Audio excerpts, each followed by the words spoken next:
got Sean from Footy Factory on with us. Sean, it's great to have you on. I appreciate you taking the time. Absolutely. So can you just please share a little bit about yourself to our viewers?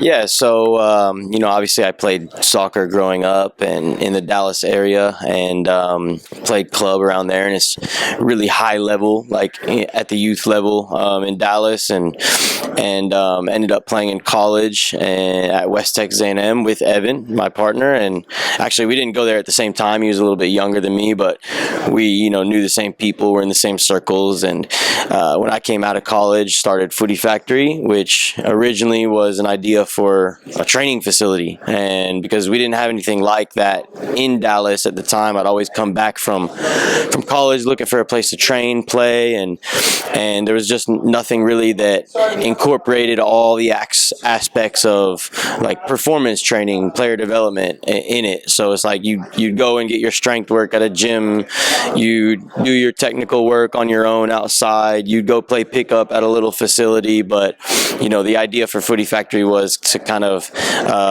encompass all of that under one roof, and really build like a world-class like performance training facility. Now that's obviously very expensive, so coming out of college, I thought the best way to kind of set myself down that path was maybe learning like the facility industry and work as a manager at another local facility.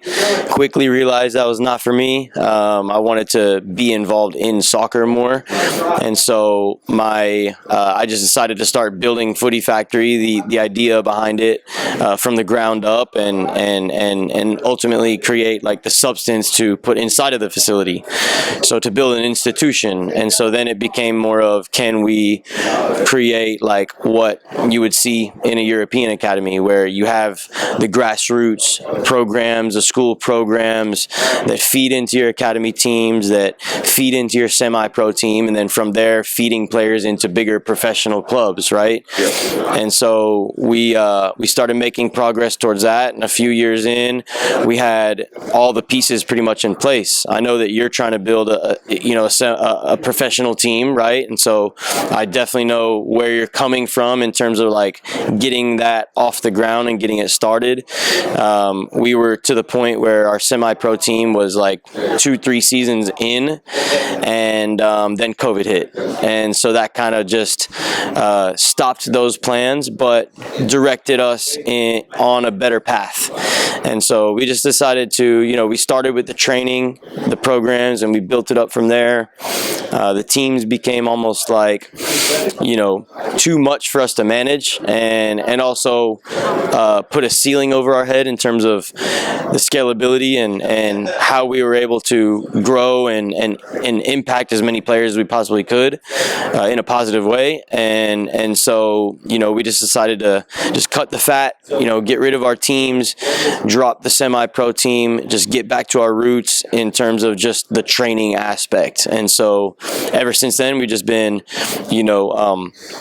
running privates, building a network of trainers in the Dallas area, focusing more on providing value through social media and building our online presence. And so long term, we'd like to have a network of trainers in every major city across the U.S., in different parts of the world, and build our online presence to the point of having a globally recognized brand that provides a platform for players, coaches, parents, fans even to just be educated, learn more about the game, how they can be better, so that we can just push the game forward. So that's kind of where we're at now. I also coach, so kind of taking this in a different direction allowed me to then pursue my coaching career a little bit more rather than just being stuck within my own club. So it's allowing me to branch out, and I coach a ECNL team in Dallas, and going to continue pushing my career, and Footy Factory will always be there to kind of support that, complement it, just really try to provide as much value as we possibly can. So yeah, that's amazing. I'll be respectful of your time. This is our first time at United Soccer Coaches Convention. Is this your first time as well? Yeah, it is, and I had planned plan to come as an attendee, and I realized that you could get on Podcast Row. I didn't know that was a thing that we could actually do, so we applied for it. I applied kind of late, so I think that the booths were all full actually, but a spot opened up for us, and they reached out to us and asked us to come fill it. And it's been a great experience. I couldn't have asked for anything more, because we get to interview a lot of important, high-profile people and network and build those relationships. And I think we've done a pretty good job, better than I expected. I knew we would do well because we try to do everything as best as we can, but I think it's gone better than we anticipated, and for sure looking forward to doing it every year now. Yeah, for sure. Yeah. Same. Last question. What is the goal for Footy Factory for the next year or two? What are your goals for the company? Where do you want it to be? Like, where is it now, and where do you want it to be? I think the main thing is, we want to. Me as the owner, the operator, I want to put the pieces in place on the marketing side in the short to medium term over the next year, like you're saying, to where I don't have to have my hands on it as much, because I'm sure the marketing is a full-time job and it takes a lot of work, and my priority is coaching my teams and pushing my coaching career, and obviously I'm going to be there to develop the business of Footy Factory, but really putting a marketing team in place to take away a little bit of that day-to-day grind and that responsibility, just to kind of automate the marketing process and help push the brand forward. So that's kind of our more nearsighted goals, but long term, like I said, we want to be a globally recognized brand, and yes, we will always have the physical presence and building the in-person value in terms of our training and the education that we give to our trainers and our players, but then also the education that we provide through our social media, through our website as well, and through that, obviously we can have a much wider reach and impact many more players. So that's the main thing for me, is I want to help players, anyone, be the best that they can be, and provide everything that I never had as a player, right? Yep. So yeah. Awesome. Well, I appreciate you taking the time, and I look forward to seeing you at the next one. Yeah, absolutely, man. Nice to meet you. Nice to meet you as well. Yes, sir. All right, hey everyone, Cream right here. Today we got Evan on with us from Footy Factory. Evan, how's it going, man? Going good. How about yourself, Cream? Doing good? It's going good. Evan, where are you based out of? So we're based out of Dallas, Texas. Yeah, so kind of all across Dallas, spread out in different kind of cities, just trying to hit as many people as we can. Absolutely. Why did you guys start Footy Factory? So the guy who actually founded it, Sean Afkhaminia, he played at West Texas A&M with me out in Amarillo, Texas, kind of in the Panhandle, middle of nowhere. And I know that one of the reasons that he started it was because when he got to college, he can kind of tell that some of the foreign players might have had somewhat of a little jump on us just because of the culture over there. They live and breathe it.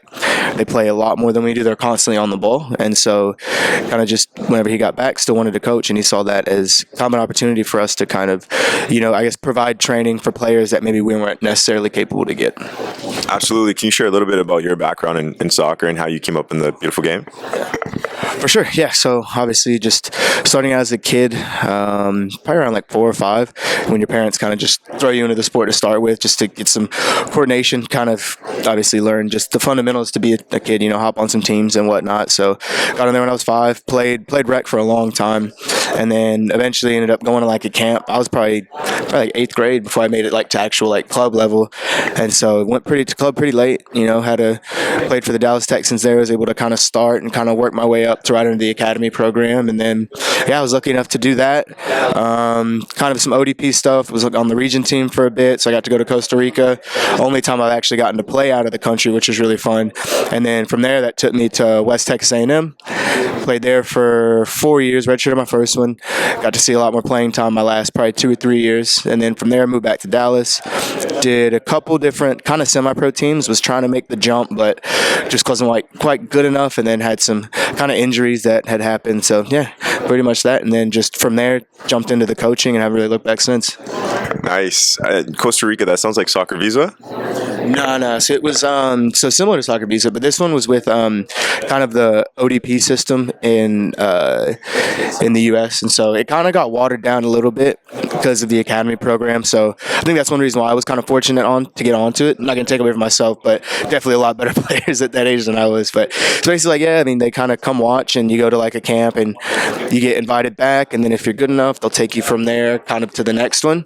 And so I was luckily able to get from like the North Texas team to the Texas team, and then the Texas team to the region team. And so it was kind of everyone from kind of Texas up and kind of that East Coast. There were players from anywhere from like Carolina, Florida, kind of stuff like that. And then just, yeah, we went over there. We played the U17 national team. We played against Saprissa and some other teams. So, yeah. Nice. This is my first time at, the United Soccer Coaches 2023 convention, but is this your first time as well, or? Yeah, first time as well. So my co-owner, he works for DKSC, coach the high-level team, and so he was originally just going to kind of come as like an attendee, but then we realized that there was a podcast row, and so didn't really, I think it cost anything to enter it, and so we were like, yeah, I mean, that'd be a good idea for us to, kind of hop in with this podcast that he had started 3 years ago, and then I joined 2 years ago, and just a good way to, kind of have some good conversations with some different people, kind of do some networking. Yeah, absolutely. This is a great place. This is like soccer on steroids, right? What's your biggest takeaway? What are 3 big takeaways from this event? Yeah, so I mean, I think 3 big takeaways. The first one is just with it being like a competitive sport, obviously, it's nice to see the camaraderie between everyone. And I think just kind of that common goal of, we're all here for one reason, and that's just to help soccer here in the U.S. grow. So I think that's probably the major takeaway, just everyone here is doing their part to kind of help the sport grow in a way they can. Second one is that there are a lot of smart people that I never would have probably come across. And it's cool because they're smart in different assets, like whether it's the sports psychology side of it, whether it's tactics side of it, whether it's the coaching, whether it's the education, all that stuff. And it really is a good group of people that all kind of working together to kind of help the game grow. And then I think the third takeaway is just like this: no matter how old some of these coaches get, they can still go out there and party too. Everyone's just all about having fun. So yeah. The soccer.com party. Yeah. So we were at the soccer.com party last night, and then we went over to check out the Trace party because one of my buddies is there at Trace. So it was good, just kind of getting to see everybody. And obviously, there's too many people to talk to everybody, but just happen in conversation with some different people, which is always fun. Absolutely. Last question. I want to be respectful of your time.